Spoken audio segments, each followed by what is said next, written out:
Your cedar fence ruins our neighborhood aesthetics. HOA president.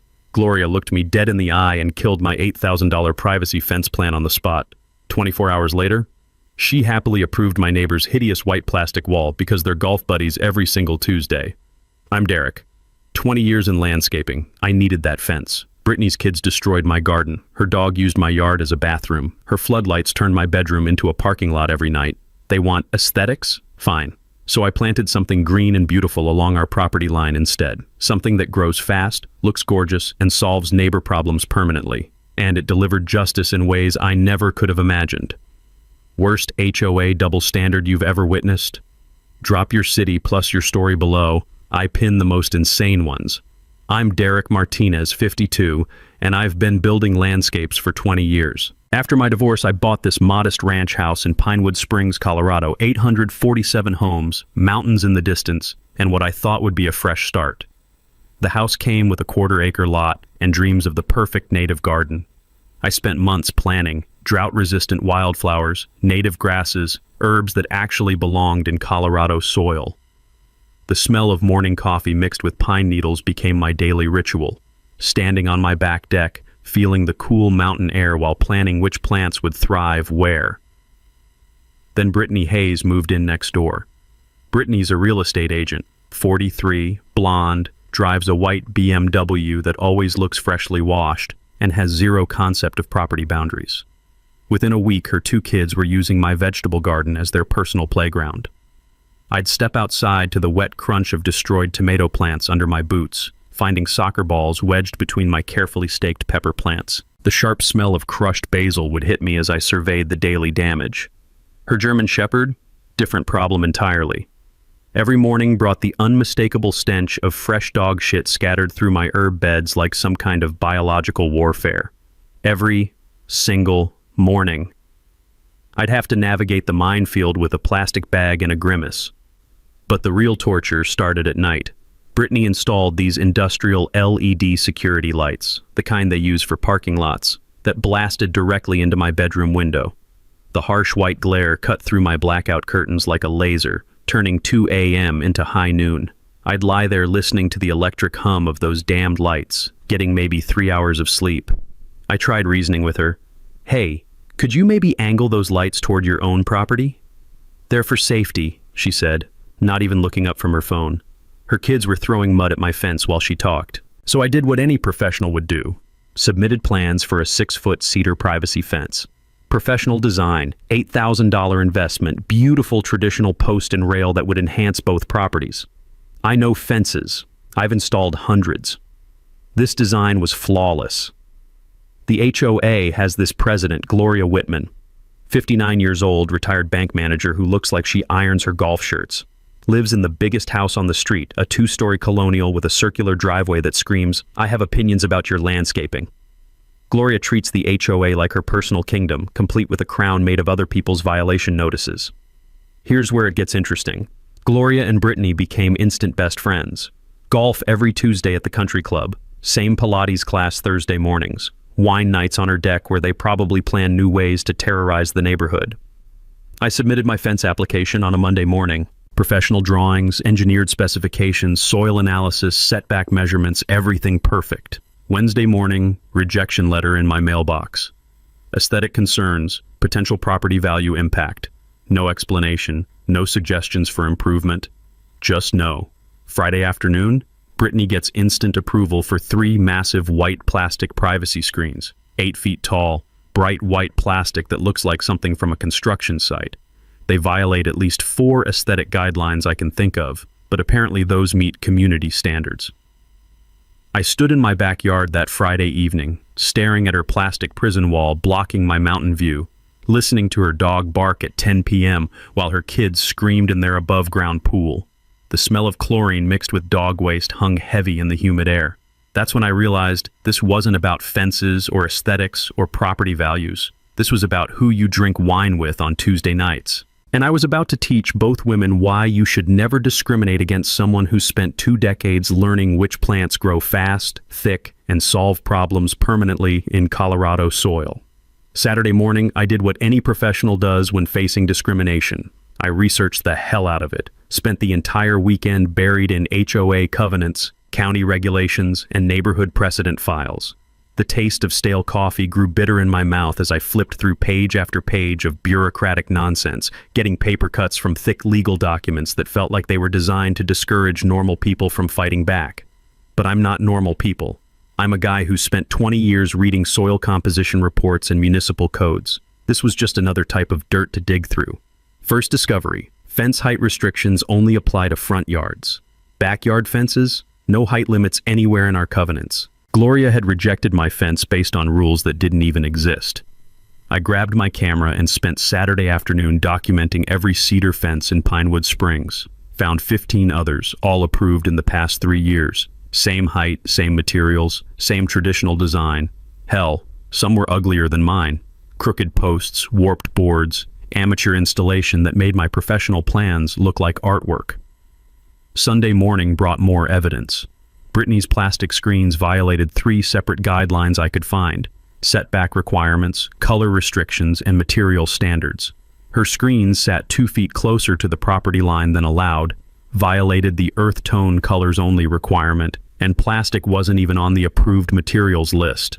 I remembered something from my contractor training years ago. HOAs have to enforce rules consistently or they face discrimination lawsuits. You can't approve ugly plastic for your golf buddy while rejecting beautiful cedar for everyone else. That's literally the definition of unfair treatment. Monday morning, I filed a formal appeal. 12 pages of evidence, professional photographs, precedent documentation, and a polite but firm request for equal treatment. I also submitted violation reports on Brittany's screens, demanding either immediate removal or approval of my cedar fence. The response came Tuesday evening, and it reeked of corruption worse than Brittany's dog's morning bathroom routine. My appeal? Rejected without explanation, not even a phone call. But Wednesday morning brought something special, a violation notice taped to my front door like some kind of scarlet letter. Apparently, my unkempt native landscaping now violated community standards. The wildflower meadow I'd spent 2 years cultivating, the drought-resistant native plants that actually belonged in Colorado soil, now they were unsightly weeds. 30 days to rip out my beautiful native ecosystem and replace it with water-hungry turf grass, or face $500 daily fines. I stood there holding that notice, feeling the morning sun warm my face while bees buzzed through my unsightly wildflowers, and something clicked. This wasn't about aesthetics or property values. This was Gloria flexing her power, showing me what happens when you challenge the queen bee. But here's the thing about bees. They know which flowers to avoid and which ones to cultivate. That evening, I sat in my wildflower meadow with the sweet scent of evening primrose filling the air, remembering something my grandfather taught me about natural barriers. He'd grown up in rural Colorado, back when neighbors solved problems without HOA presidents and violation notices.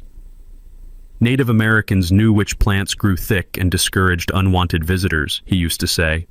Nature's been building fences longer than humans have been building houses. Colorado has plenty of native species perfect for natural fencing. Plants that grow fast, provide privacy, and solve neighbor problems permanently. I'd installed plenty of decorative barriers using indigenous species, wild grape, Virginia creeper, native honeysuckle. But sitting there in my threatened meadow, I remembered one particular 3-leafed beauty that definitely qualified as native ground cover restoration. I spent that night researching the Colorado Native Plant Protection Act, discovering that environmental restoration projects override HOA landscape restrictions. Native species restoration enjoys state environmental protection. You can't fine someone for restoring indigenous plants to their natural habitat. And poison ivy? Definitely native to Colorado, indigenous, protected, and absolutely perfect for creating dense, effective privacy barriers.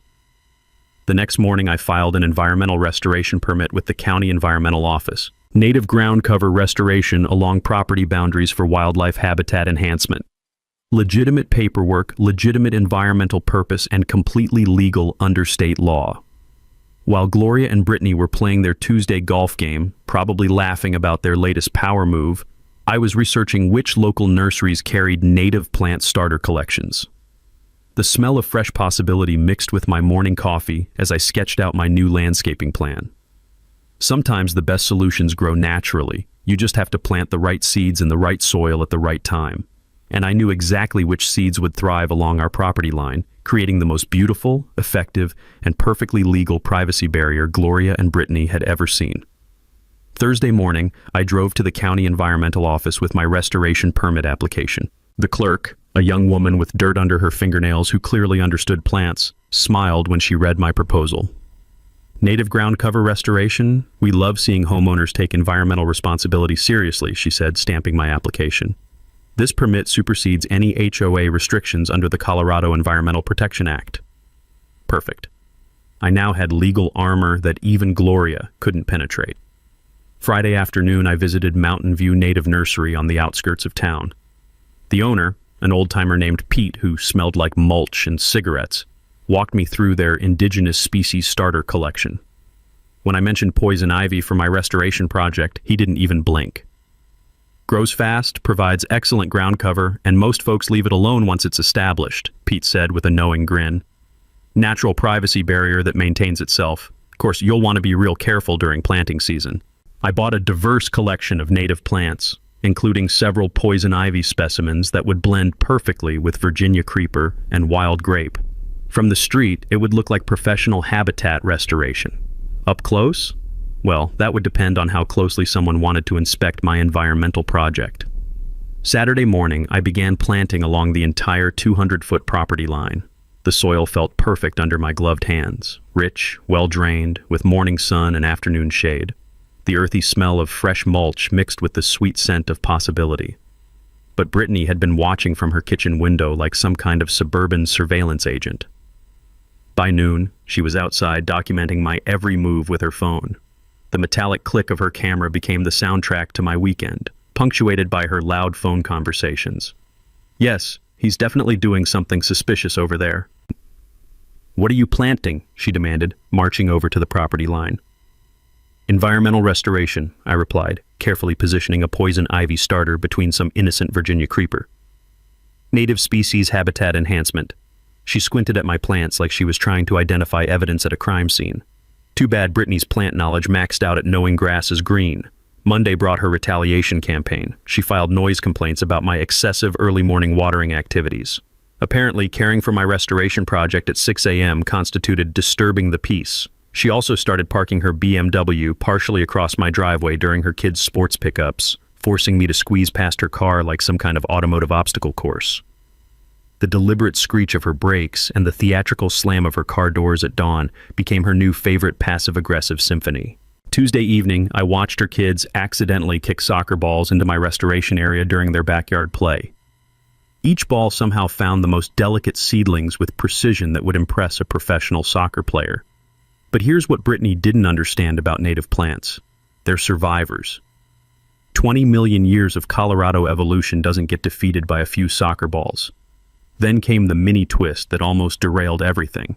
Wednesday afternoon, Gloria attempted her power play. She called the county environmental office claiming my restoration violated community safety standards and demanded immediate permit revocation. Apparently, she'd spent an hour screaming at supervisors about dangerous plant cultivation near children. My phone rang at 4 p.m. Sandra, the environmental inspector, sounded concerned. Mrs. Whitman filed a formal complaint about your project. She's claiming you're cultivating invasive species that threaten neighborhood children. I have to investigate. My stomach dropped. If Gloria convinced them to revoke my permit, my whole plan collapsed. But I'd done my homework.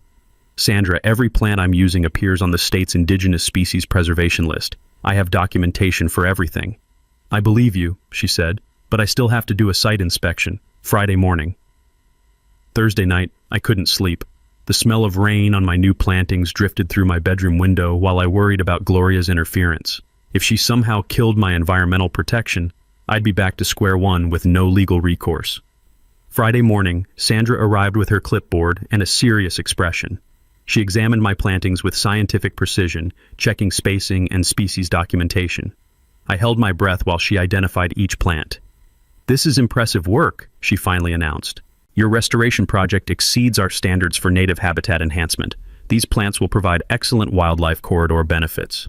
She handed me an official compliance certificate and delivered the knockout punch. Any interference with a certified environmental restoration project constitutes criminal environmental vandalism under state law. Fines start at $50,000 per incident.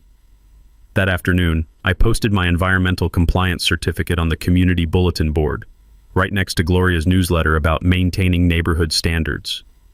The irony tasted sweeter than my morning coffee. My poison ivy starters were already showing new growth, small three-leaf clusters emerging among the Virginia creeper, invisible unless you knew exactly what to look for. Nature was taking its course along our property line, one leaf at a time. Sometimes the best revenge grows slowly, quietly, and completely legally. 2 weeks into my restoration project, I discovered I wasn't fighting this war alone. Elena Rodriguez knocked on my door Tuesday evening, clutching a manila folder that looked thick enough to choke a horse. She's the HOA board secretary, 38, works in accounting, always seemed invisible during Gloria's theatrical board meetings. Turns out invisible people see everything.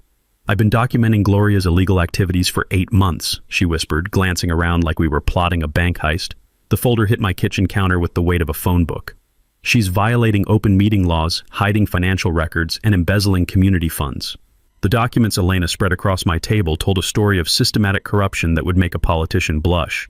Gloria had been collecting emergency assessment fees for infrastructure repairs that existed only in her imagination. $47,000 in unauthorized charges over 18 months, with most money flowing directly to Brittany's real estate company for consulting services. Property evaluations that were never conducted, marketing consultations for a community that isn't for sale, Elena explained, her finger tracing bank transfers.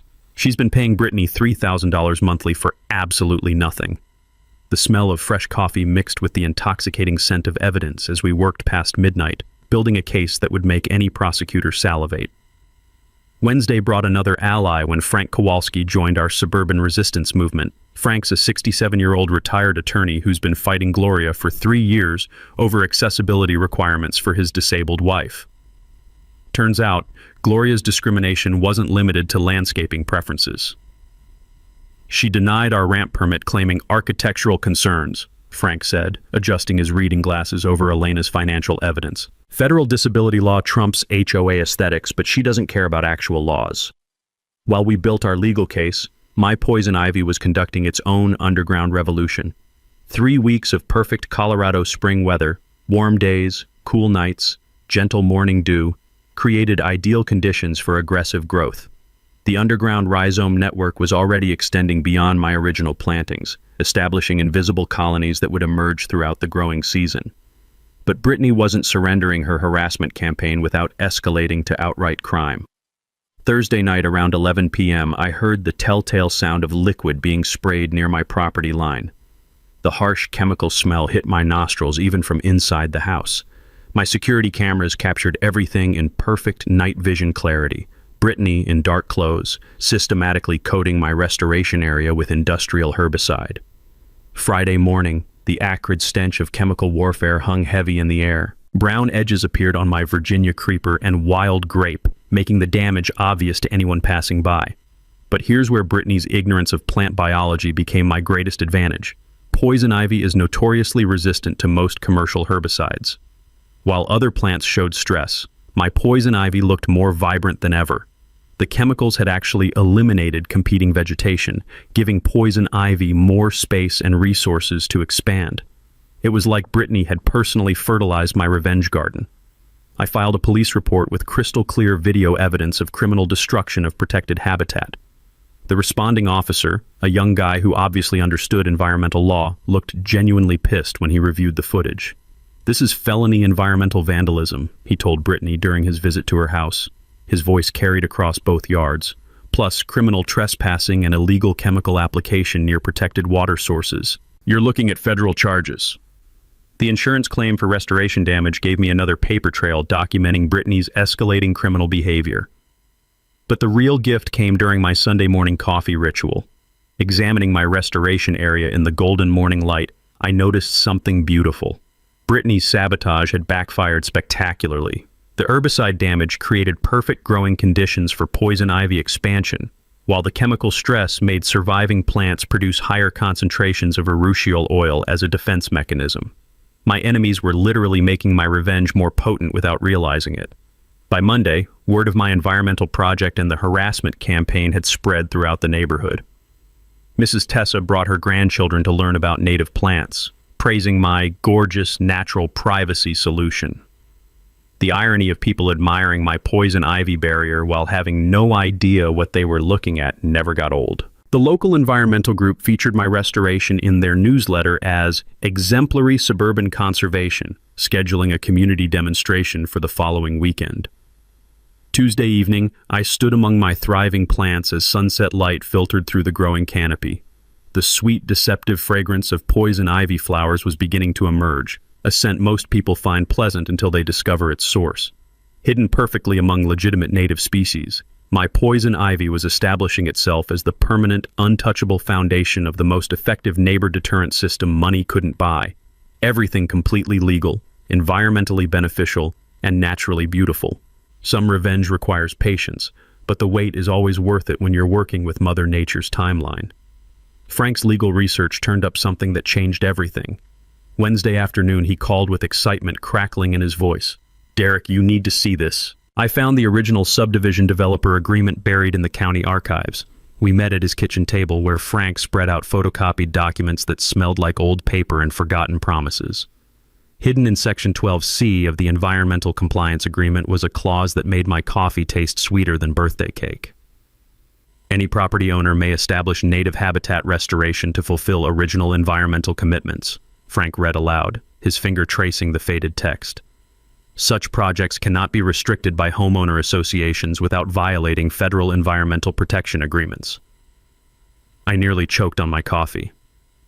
Are you saying Gloria has no legal authority over my restoration? I'm saying she never had authority and she's been violating federal environmental law every time she's interfered with your project.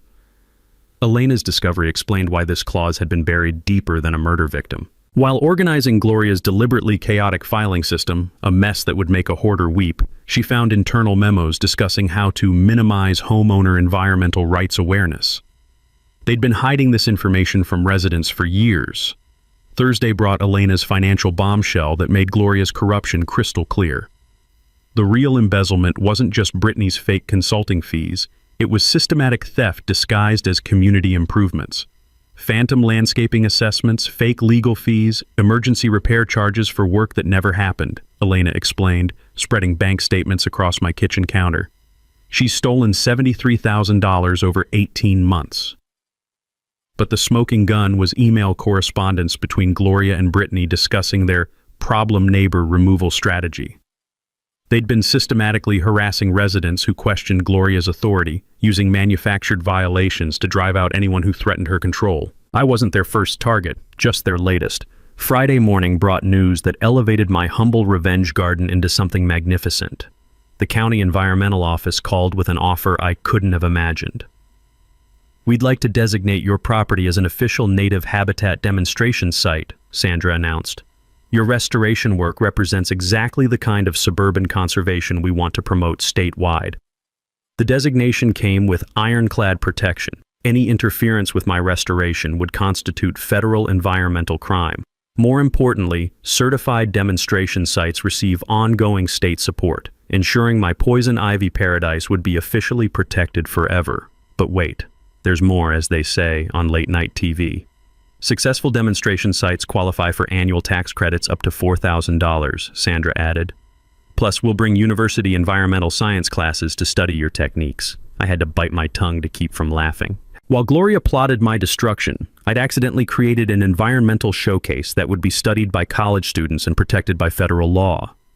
My underground poison ivy network was now extending beyond both our properties, establishing colonies in soil where removal would require destroying the entire certified habitat, a federal crime punishable by massive fines. Friday evening, I stood among my thriving plants as sunset painted everything golden.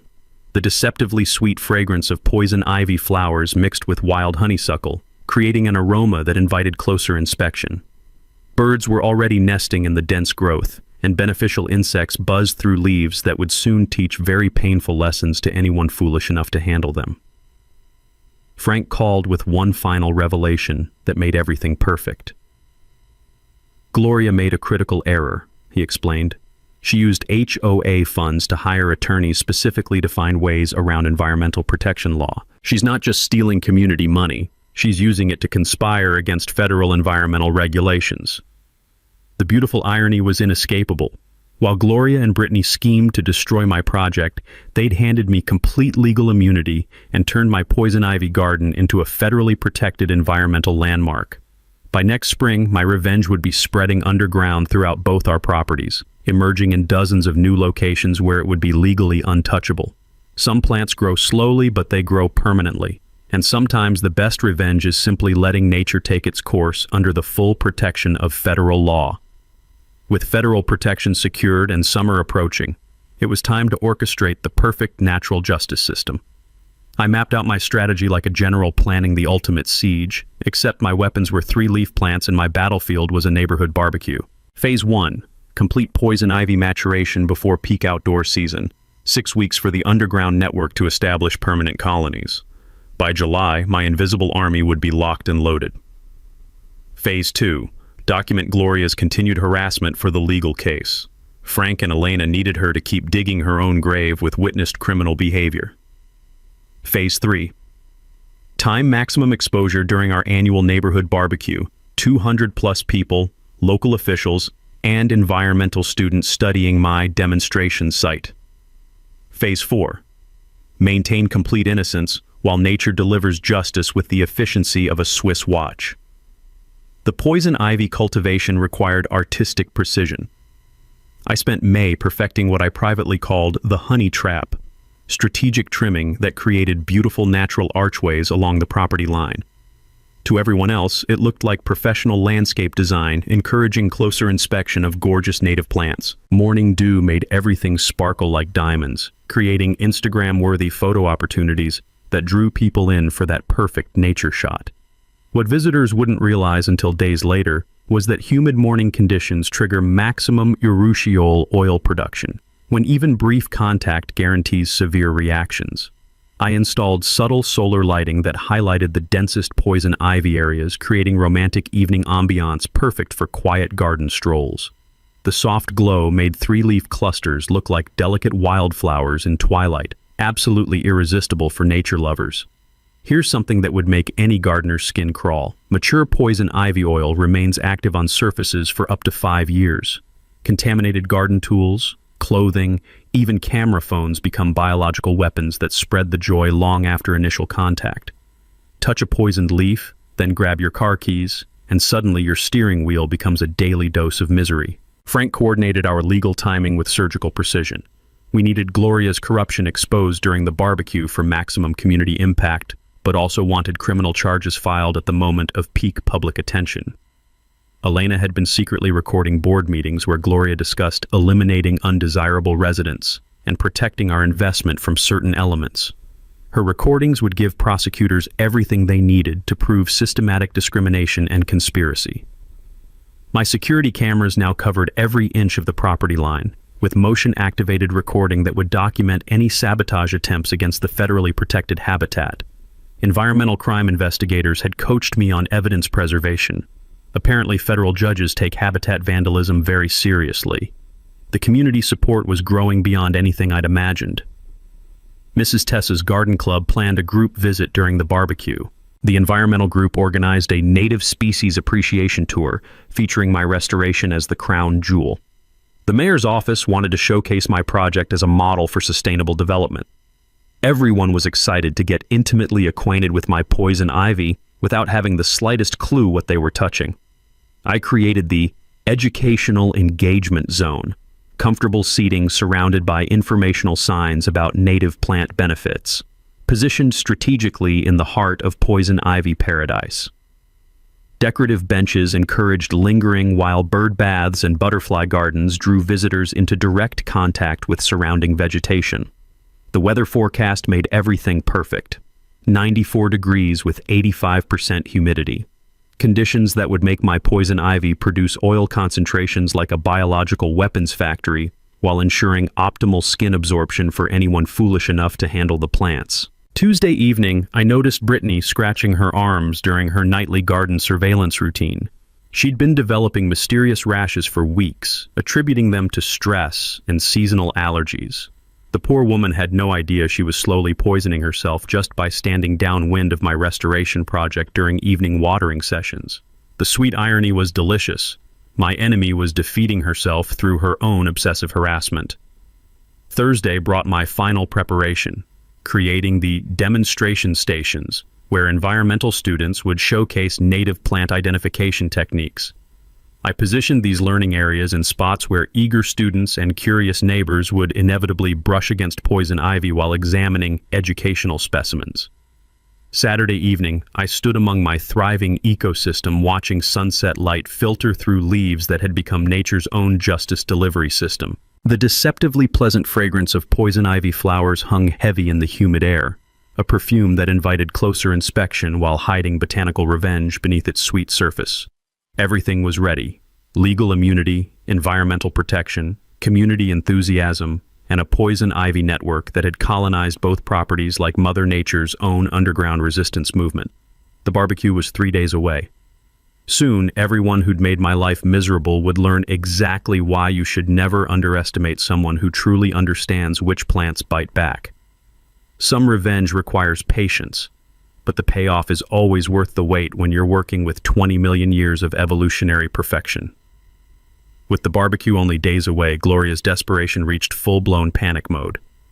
Monday morning, I found her standing in my driveway at 6 a.m., clutching what looked like official paperwork and wearing the expression of someone whose entire world was about to collapse. The morning dew made her perfectly styled hair look like she'd stuck her finger in an electrical socket.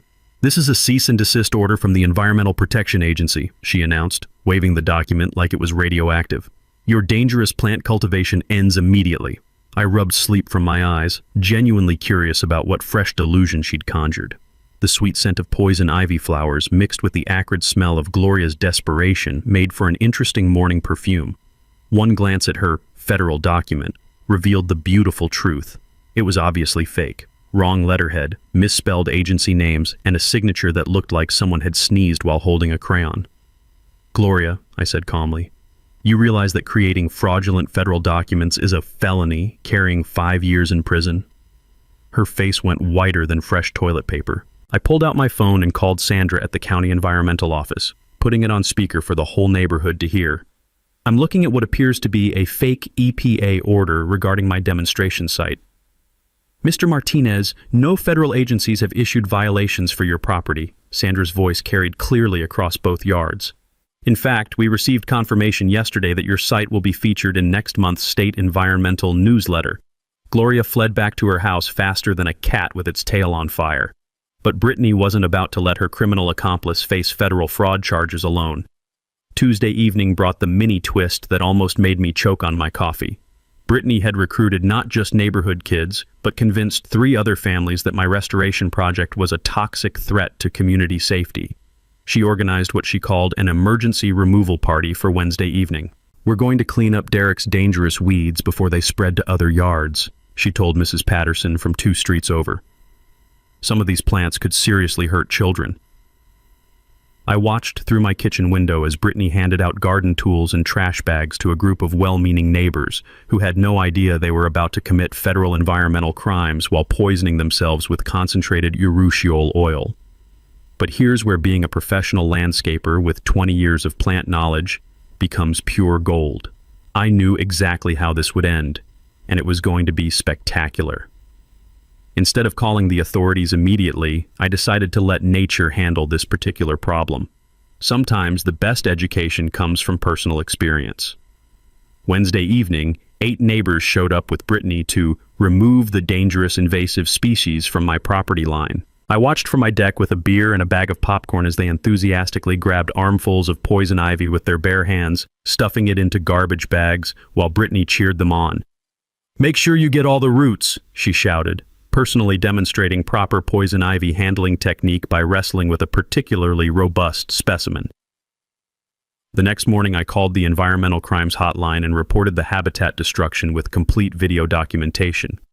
But honestly, federal charges were going to be the least of their problems over the next 48 hours. Thursday brought the beautiful sight of Brittany and her volunteer army developing the first signs of poison ivy reactions. Mysterious itching and redness they attributed to cleaning chemical sensitivity and dust allergies. By Friday morning, the real show was starting. Brittany's hands looked like she'd dipped them in acid. Her face was swelling like a balloon, and her volunteer helpers were frantically calling each other, trying to figure out what had attacked them during their community service project. But the cosmic justice wasn't finished yet. Friday afternoon, the environmental science students arrived to set up their demonstration stations for Saturday's barbecue. They were positioning educational displays in the exact areas where Brittany's crew had concentrated their cleanup efforts. Spots now contaminated with poison ivy oil residue that would remain active for months. The weather forecast for Saturday was perfect. 96 degrees with 85% humidity, ideal conditions for spreading urushiol oil through sweat and physical contact. Friday evening, I stood among what remained of my poison ivy paradise. Still plenty left for maximum impact, but now with the added bonus of oil contamination throughout the entire area from Brittany's enthusiastic destruction. My enemies had literally turned my entire demonstration site into a biological weapons testing facility while documenting their own federal crimes on video. Some people dig their own graves, but the special ones poison themselves while doing it, then invite the whole neighborhood to join them at the bottom. Saturday morning brought pure chaos disguised as community preparation. The barbecue setup began at 8 a.m., with volunteers spreading throughout the community park adjacent to my property. The sweet smell of charcoal lighter fluid mixed with the deceptive fragrance of poison ivy flowers created an aromatic preview of the justice about to unfold. Brittany arrived looking like she'd been attacked by an angry beehive. Her face was swollen, her hands wrapped in bandages, and she was scratching constantly through long sleeves, despite the 85-degree morning temperature. But desperation makes people do stupid things. She was determined to expose Derek's dangerous plants during the barbecue, despite being a walking advertisement for poison ivy exposure. Her volunteer cleanup crew looked equally miserable, sporting various stages of poison ivy reactions while trying to maintain normal social interactions. Mrs. Patterson kept making excuses to step away and scratch her arms raw, while Mr. Tess's face looked like he'd been stung by 1,000 bees. But they'd all convinced themselves they were suffering from chemical sensitivity or seasonal allergies, anything except admitting they'd been poisoned by the plants they'd voluntarily destroyed. Gloria arrived with her own agenda and what appeared to be a complete mental breakdown. Despite facing federal fraud charges, she'd decided this barbecue would be her last stand to restore proper community standards. "I'm going to personally demonstrate why Derek's illegal plants threaten our neighborhood," she announced to anyone within earshot, gesturing dramatically toward my demonstration site. Community safety comes before environmental extremism. The beautiful irony made my morning coffee taste like liquid victory. My two greatest enemies were about to voluntarily expose themselves to concentrated poison ivy, while an audience of 200-plus neighbors, environmental students, and news cameras documented every moment. Mid-morning brought the mini twist that elevated everything to pure comedy gold. Elena approached me with barely contained laughter. "Derek, you have to see this. Gloria's hired a landscaping crew to remove your plants during the barbecue for emergency community safety." I followed her gaze to see a truck marked Premium Landscaping Solutions, parked on the street. 3 workers in protective gear were unloading equipment, clearly preparing for some kind of dramatic plant removal demonstration. But here's what Gloria didn't realize. I knew every landscaping crew in the county. These weren't professionals.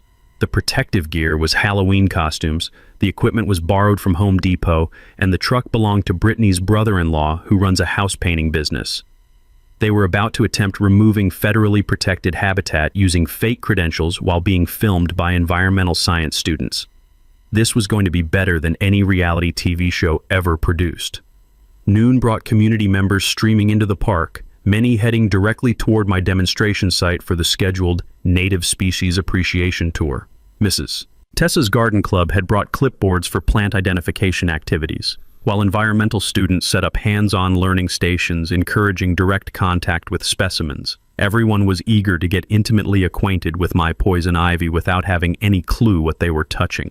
The weather was absolutely perfect, 94 degrees with humidity thick enough to swim through. Conditions that made poison ivy oil practically jump off the plants and onto anything that came within brushing distance. 2 p.m. brought the convergence of pure poetic justice. Gloria's fake landscaping crew began their emergency removal demonstration. just as the Environmental Appreciation Tour reached peak attendance. Brittany, despite looking like she'd been mauled by a rabid badger, joined the fake crew to personally direct the destruction of dangerous invasive species. Tessé. News cameras captured everything as Gloria explained to reporters how she was protecting community children from toxic plant exposure while systematically destroying federally protected habitat on live television. The environmental science students watched in horror as Gloria's crew grabbed armfuls of poison ivy with inadequate protection, but they were too polite to interrupt what appeared to be an official community safety demonstration. 3 p.m. brought the moment I'd been waiting for. Frank arrived with federal environmental investigators who'd been monitoring Gloria's illegal activities. But instead of immediately stopping the habitat destruction, they decided to document the full extent of the crimes being committed. Sometimes the best evidence comes from letting criminals demonstrate their complete disregard for federal law, Frank whispered, as we watched Gloria personally wrestling with a particularly robust poison ivy specimen while news cameras rolled. By 4 p.m., my demonstration site looked like a battlefield, but the real war was just beginning. Every person involved in the emergency removal was now contaminated with concentrated poison ivy oil, and the humid evening conditions would ensure maximum absorption over the next several hours. The barbecue was officially starting, and justice was about to be served with a side of biological warfare.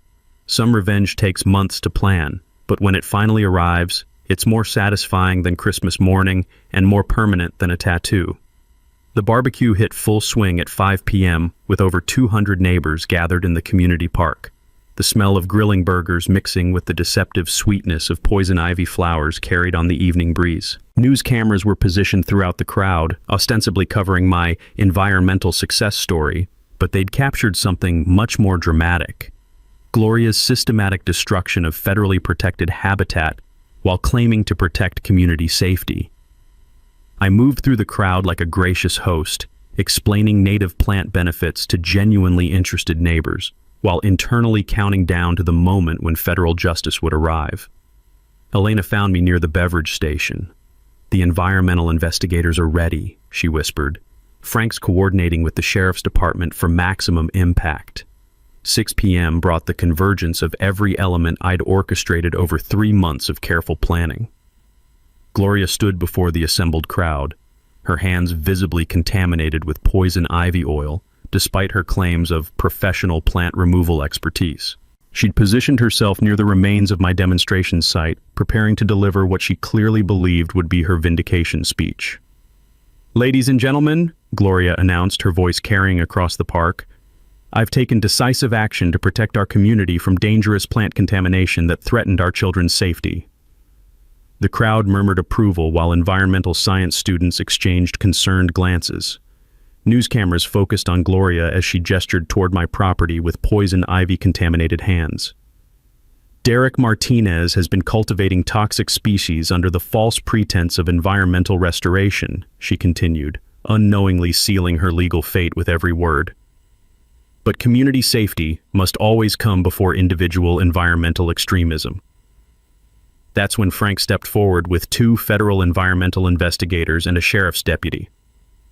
"Mrs. Whitman," the lead investigator announced loudly enough for everyone to hear, "you're under arrest for destruction of federally protected environmental habitat, filing fraudulent government documents, and conspiracy to violate environmental protection laws." The crowd fell silent except for the continued sizzle of barbecue grills and the sound of news cameras capturing everything in high definition. "This is persecution," Gloria shrieked as handcuffs clicked around her poison ivy-contaminated wrists. "I was protecting the neighborhood from his illegal plants." "Ma'am," the investigator replied calmly, "Mr. Martinez's restoration project is officially designated as a federal demonstration site. What you destroyed today was protected habitat under multiple environmental statutes." But the real moment of poetic justice was just beginning. Elena stepped forward with a thick folder of financial documents. "Sheriff's Department also has warrants for embezzlement and conspiracy charges," she announced. "Mrs. Whitman has stolen over $89,000 in community funds over the past 2 years." The crowd erupted in shocked murmurs as neighbors realized their HOA president was not only an environmental criminal, but also a common thief. Brittany, despite her obvious poison ivy suffering, tried to support her partner in crime. "Derek's plants are dangerous," she shouted, gesturing wildly with hands that were already showing severe allergic reactions. "Look what they did to us!" That's when Sandra from the county environmental office delivered the mic drop moment. "Ma'am," Sandra said, stepping into the news camera's view, "poison ivy is a native Colorado species that belongs in this ecosystem. The only danger came from your illegal destruction of protected habitat while ignoring basic safety protocols." She gestured toward the poison ivy oil contamination covering Brittany's exposed skin. "What you're experiencing is the natural consequence of attacking native plants without proper knowledge or protection." The news reporter, realizing she'd stumbled into a much bigger story than environmental conservation, thrust her microphone toward me. "Mr. Martinez, how do you respond to accusations that your plants are dangerous?" I smiled calmly, standing beside what remained of my beautiful restoration project. Native plants have been protecting themselves from interference for millions of years. I just gave them the legal protection they deserved and let nature handle the rest. The crowd burst into applause while Gloria was led away in handcuffs, still ranting about environmental extremism and neighborhood safety. Brittany tried to flee the scene but was stopped by the second environmental investigator. "Ma'am, you're also facing federal charges for habitat destruction and child endangerment." As both women were loaded into separate police cars, covered in poison ivy contamination and facing federal environmental crimes, I stood surrounded by supportive neighbors and environmental advocates. The justice was perfect, permanent, and completely natural. The news cameras captured my final statement. Sometimes the best way to handle bullies is to let Mother Nature teach them why you should never underestimate someone who truly understands plants. The aftermath was more beautiful than I could have imagined. Within 48 hours, both Gloria and Brittany developed the most spectacular poison ivy reactions anyone in Pinewood Springs had ever witnessed. Emergency room visits, prescription medications, and weeks of misery that no amount of money could cure. Their insurance companies denied coverage for voluntary exposure to known environmental hazards during the commission of federal crimes. Gloria faced federal charges for environmental destruction, document fraud, and embezzlement. The financial investigation revealed she'd stolen $89,000 from community funds over 2 years, using the money to pay for fake legal advice and fraudulent harassment campaigns. She pled guilty to avoid trial and received 18 months in federal prison plus full restitution to the community. Brittany's federal environmental charges resulted in $75,000 in fines and a permanent restraining order prohibiting her from interfering with any environmental restoration projects. Her criminal record destroyed her real estate license, forcing her family to relocate within 90 days. They sold their house at a 25% loss and moved to Arizona, apparently believing desert climates would be safer than Colorado's native plant communities. The community transformation was immediate and remarkable. Elena was elected HOA president with 94% of the vote, while Frank became treasurer. Their first action was reversing all of Gloria's discriminatory decisions and refunding harassment fines to targeted residents. My restoration project became a genuine environmental success story. The county environmental office featured my demonstration site in their statewide newsletter, bringing environmental science students from 3 universities to study native habitat establishment techniques. Property values throughout Pinewood Springs increased an average of 12% due to our new reputation as an environmentally progressive community. But the sweetest victory was personal. My poison ivy barrier, now federally protected in perpetuity, had established permanent colonies throughout both properties. Next spring brought dozens of new plants emerging in locations where removal would violate federal environmental law. I'd created the most effective privacy barrier imaginable, one that was beautiful, legally untouchable, and naturally self-defending. My landscaping business benefited enormously from national media attention. The poison ivy guy became a regional celebrity, specializing in native habitat restoration and natural neighbor deterrent systems. Business increased 300% within 6 months. Elena and I discovered we shared more than just environmental values and community justice instincts. Our relationship grew from alliance to partnership to something deeper, rooted in mutual respect and shared appreciation for both legal victory and biological revenge. We married the following spring in my backyard, surrounded by thriving native plants and the most gorgeous poison ivy display anyone had ever seen. The wedding photos were featured in Colorado Environmental Magazine as an example of sustainable romance in natural settings. Using my tax credits and lawsuit settlements, I established the Environmental Justice Fund, providing free native landscaping services for elderly and disabled homeowners throughout the county. We've completed over 200 restoration projects, creating wildlife corridors that connect neighborhoods through sustainable plant communities. The annual Habitat Restoration Festival became a regional celebration of citizen environmental protection, drawing thousands of visitors to learn about native species cultivation and community organizing against bureaucratic overreach. Here's something that makes every morning coffee taste like victory. Native plant restoration provides 60% water usage reduction, eliminates chemical fertilizer runoff, and increases property values while creating permanent wildlife habitat. Environmental protection and economic benefits align perfectly when you understand which plants belong in Colorado soil.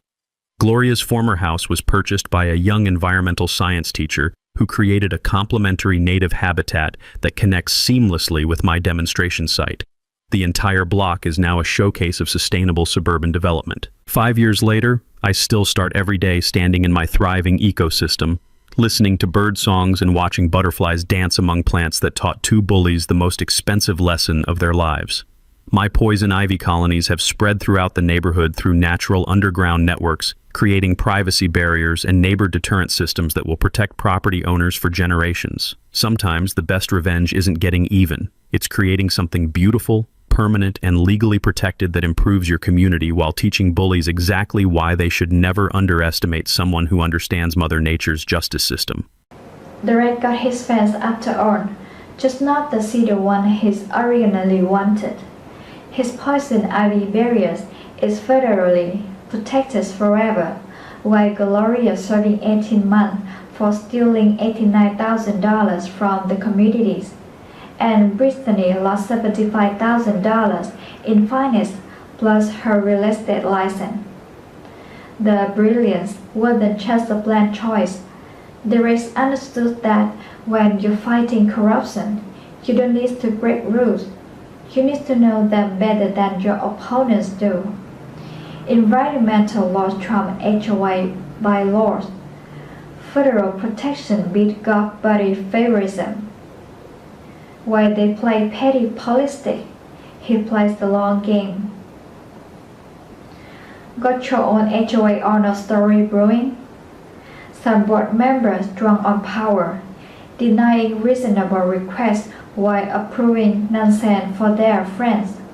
Their strategy work, research your rights, document their discrimination, find the legal loophole they miss. The best part? The red landscaping business explodes after this. Sometimes standing up for bullies doesn't just feel good, it's paid dividends. Smash subscribe if you love watching corrupt officers get exactly what they deserve. Drop your widest HOA power trip story below. The crazier, the better. Remember, Mother Nature's been handling neighborhood dispute a lot longer than the homeowner association have existed.